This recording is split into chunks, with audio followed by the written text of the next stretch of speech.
আগন্তুক 5 দিনত অসমত হ'ব ধাৰাসাৰ বৰষুণ। বতৰ বিজ্ঞান কেন্দ্ৰৰ আগজাননী।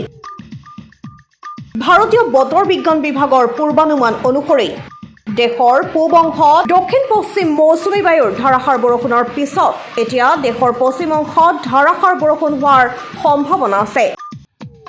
বতৰ বিভাগৰ পূৰ্বানুমান অনুসৰি কৰ্ণাটক, কোংকণ, গোৱা, কেৰালা, মাহে আৰু লক্ষদ্বীপত বজ্ৰপাতৰ সৈতে অতি ধাৰাসাৰ বৰষুণ হ'ব। বতৰ বিভাগে অহা 5 দিনত মধ্য মহাৰাষ্ট্ৰ, মাৰাঠৱাড়া, অন্ধ্ৰপ্ৰদেশ আৰু য়ানাম, তেলেংগানা, তামিলনাডু, পুডুচেৰী আৰু কৰাইকালত অতি ধাৰাসাৰ বৰষুণৰ ভৱিষ্যতবাণী কৰিছে।